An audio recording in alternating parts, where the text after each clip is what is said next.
¿Cómo le va? Buen día. ¿Cómo se hace para evaluar la posición de las personas que durante mucho tiempo hablaron de lo imperioso de las privatizaciones, hablaron de la necesidad de que todo estuviese en manos privadas, cuando el primer mundo da una demostración de que aún con los estados jugando a fondo no pueden controlar un virus que nadie sabe si lo insertaron, si se escapó o si simplemente era consecuencia de un tiempo que había que vivir? ¿Cómo se hace para explicarle a todos aquellos que hablaron de la revolución de los aviones que ahora solamente los pueden traer los aviones de Aerolíneas Argentinas porque ellos se han quedado varados porque las empresas privadas, como tienen que volverse vacías, dijeron, no, el gobierno argentino no nos permite entrar? No es cierto, porque hasta hoy se podía entrar, y los dejan tirados en Londres, en Roma, en Madrid, en París, en cualquier lugar. ¿Cómo hacer para, en este tiempo de coronavirus, así como se vive en distintos momentos, diversos tiempos, en este tiempo de coronavirus en que está el mundo, aquellos que han apostado siempre a lo privado se aferran desesperadamente al Estado? ¿Cómo hacer para aquellos que han renegado de los presupuestos a la salud pública hoy estén gritando que hay que hacer algo en los hospitales? Es muy difícil entonces, cuando llega el momento de la urgencia, donde nos toca a todos, que esta desesperación haga que las convicciones imaginarias que teníamos las dejemos colgadas en un perchero, porque todo cambia diferentemente, todo cambia de manera bruta, cuando lo que está en juego es la propia vida. Claro, se toman decisiones, y entonces están aquellos que dicen, ¿se improvisa? Sí, claro que se improvisa, porque todavía no saben qué es lo que le está pasando a la humanidad. Y en esa improvisación, después de varias horas ayer en la residencia de Olivos, se tomaron determinaciones que hoy van a complementarse y que seguramente mañana o pasado horas tendrán que variar. Porque esto tiene un ritmo que es absolutamente inmanejable, porque es invisible y porque no lo genera el control, el ser humano, si no toma determinaciones de pensar en comunidad. Es decir, en pensar en comunidad organizada. ¿Le suena la frase? Cuando se habla de una comunidad organizada, se habla de una necesidad imprescindible donde el Estado, que es representativo de un pueblo, tome las decisiones y las determinaciones de ese pueblo, que conduzca a ese pueblo para que ese pueblo deje de ser masa, para que ese pueblo deje de ser el bulbo y pase a ser el pueblo ciudadano. Y entonces, ante la desesperación, es como el ateo, cuando está en su lecho moribundo, le pide a cualquiera, incluyendo a Dios, aunque él no crea, que le dé una mano. Y esto pasa lo mismo. Todos los privatistas, los que están a favor del mundo europeo, del primer mundo, de los que ven en una potencia como en Estados Unidos la solución de los temas, etcétera, etcétera, etcétera, hoy coinciden ante el miedo propio de perder lo más preciado que es la vida. Y aquellos que dicen, qué barbaridad cerrar la frontera, se callan la boca porque ven que el primero que la cierra es Trump. Y aquellos que dicen, miremos a Europa, se dan cuenta que Alemania cerró las fronteras con los países fronterizos. Y entonces empieza, en el mundo de la imaginación, cada cual a tomar distancia, ya no de 1,5 metros o 2 para que el virus no lo contagie, sino de su propio pensamiento. Se aleja uno de las imaginarias firmes convicciones que tenía y pasa a la imperiosa necesidad de la posibilidad de irse de este mundo fuera de calendario.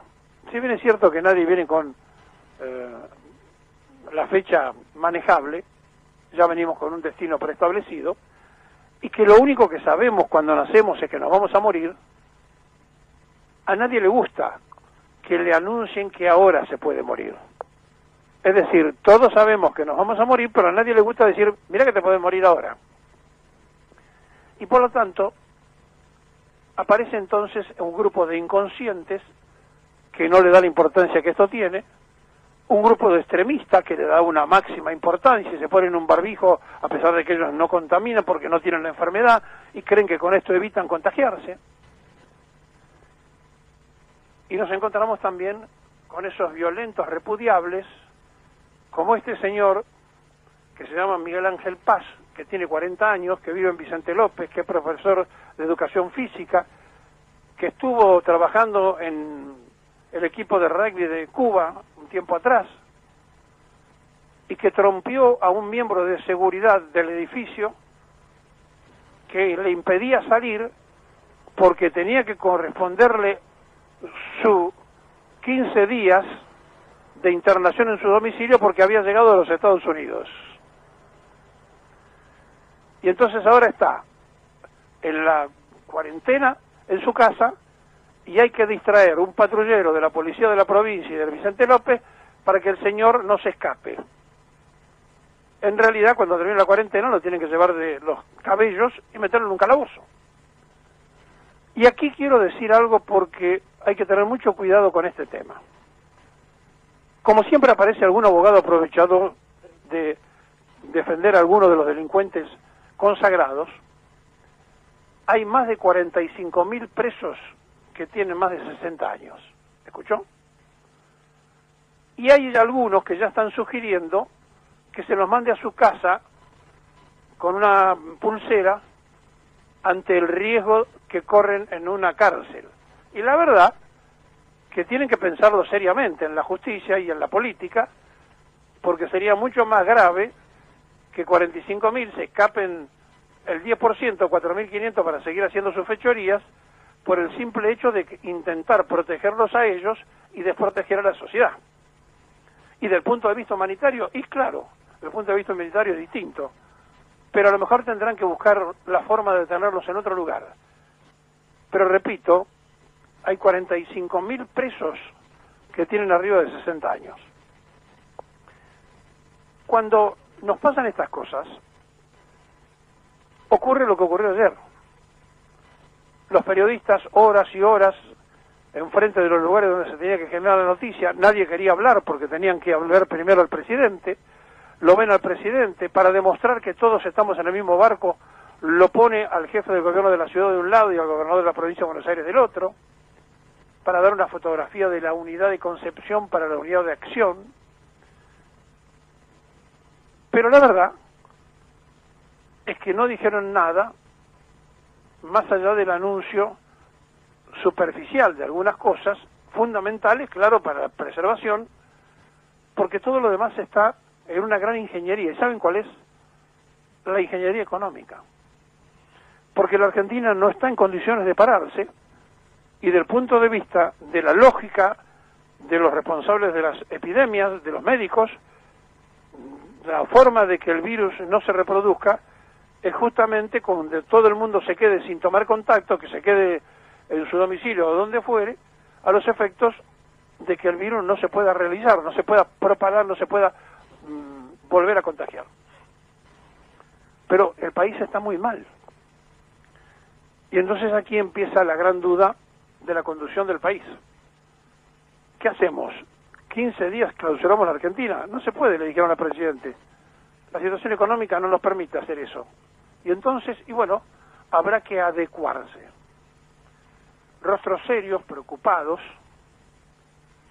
simplemente con la no concurrencia hasta el 31 de marzo a las escuelas de los alumnos, pero sí las escuelas van a estar abiertas en esos lugares donde tienen que ir a comer. Hay muchos chicos que van a la escuela a comer. Bueno, van a estar abiertas, van a poder ir. Pero claro, también viene la otra parte de la etapa. ¿Y qué hacemos con aquellos mayores de 60 años que tienen la obligación, porque son monotributistas, cuentapropistas o lo que fueren, de ganarse la vida porque si no, no comen. ¿Qué hacemos con ellos? Y entonces dicen, hay que estudiar medidas. ¿Y cuáles van a ser las medidas? Y no las sabemos, las tenemos que seguir estudiando. Por eso no se anunciaron muchas cosas, más allá de esto que estamos diciendo, porque el momento económico es de una fragilidad absoluta. Nosotros pensamos que si el presidente de los Estados Unidos mandó emitir sino una cifra superior a que el Fondo Monetario le prestó a la Argentina, 55.000 millones de dólares de forma inmediata para reactivar la circulación del efectivo con tasa cero de la Reserva Federal, casi no pagan nada, simplemente le piden una garantía a las empresas de que ese dinero en efectivo lo van a devolver, porque se dio cuenta que en su primer anuncio dijo no van a pagar impuesto en la nómina es lo que cobran los trabajadores en Estados Unidos, entonces le descuentan automáticamente el impuesto, bueno, no le cobran el impuesto. Bueno, aquí hay que hacer lo mismo. Ahora, ¿puede el país no cobrar impuestos? No, porque está quebrado. Y entonces, ¿y cómo hacemos con las pymes que no lo pueden pagar si no trabajan? ¿Y cómo hacemos con aquellos que están en condiciones, como decíamos recién, de abastecerse simplemente en lo individual si trabajan, que viven al día? Y aquí el criterio de la necesidad va en contra de la seguridad. Y la salud queda de costado ante la miserable necesidad de la víscera más sensible, como decía Hipólito Yrigoyen, que es el bolsillo del ser humano. Y ayer, en una demostración de que el pueblo argentino sigue siendo el mismo pueblo históricamente de siempre, se anunciaban los golpes de Estado en una época, o movimientos militares, la gente salía corriendo a comprar alimentos. Bueno, haciendo esa gala de aquellos que tienen la suerte de poder comer todos los días, desesperadamente a los hiper y a los supermercados a comprar todo lo que podían, como si el mundo se terminara pasado mañana, o como si la pandemia hiciera que ellos no pudieran alimentarse. Y entonces los inescrupulosos remarcan los precios porque dicen, se llevaron todo, no quedó nada. ¿Y por qué ocurre esto? Porque el pueblo viene marcado ya en el orillo de saber que cada vez que ocurre una cosa de ese tipo en la Argentina, en lugar de haber una conciencia de ayuda, hay un abuso indiscriminado. Y entonces los abuelos le dicen a los hijos y los hijos le dicen a sus hijos, y todo el mundo hace lo mismo durante 70 años, va a haber un golpe de Estado, salían a comprar. Va a haber una huelga general, salían a comprar. Y ahora pasa lo mismo. Y entonces ayer, sin pensar que todos ellos estaban en contacto con el coronavirus, se peleaban en las filas de los hiper y de los super para comprar, como si con eso hubiesen ganado la gran batalla por si se tienen que quedar aislados en su casa. Del otro lado, hay una sociedad que come salteado. Por eso no se puede cerrar la actividad del país, porque hay muchas lecturas y todas diferentes. Y por otro lado, todos aconsejan que sí se cierre. Nosotros descendemos de españoles e italianos en gran mayoría, y son los dos países europeos que más están sufriendo las consecuencias. ¿Por qué? Porque somos todos así. Latinos, hijos de italianos y españoles, vivimos la misma dicotomía que ellos. Discutimos lo que en otros países no se discute y se toman las medidas que hay que tomar.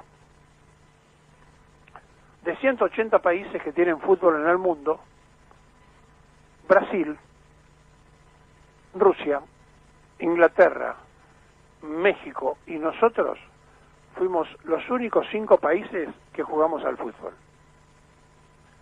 Es decir, hay interpretaciones de todos los gustos, para todos los tiempos, lecturas políticas de todas clases, pero estamos en tiempo de coronavirus. Y entonces, todo el tiempo se habla de eso y se evitan hablar de otras cosas. No me quiero olvidar de decirles que estamos al borde de la cesación de pagos y que eso no es culpa del virus. En todo caso, sí, de muchos que se esconden ahora detrás del virus.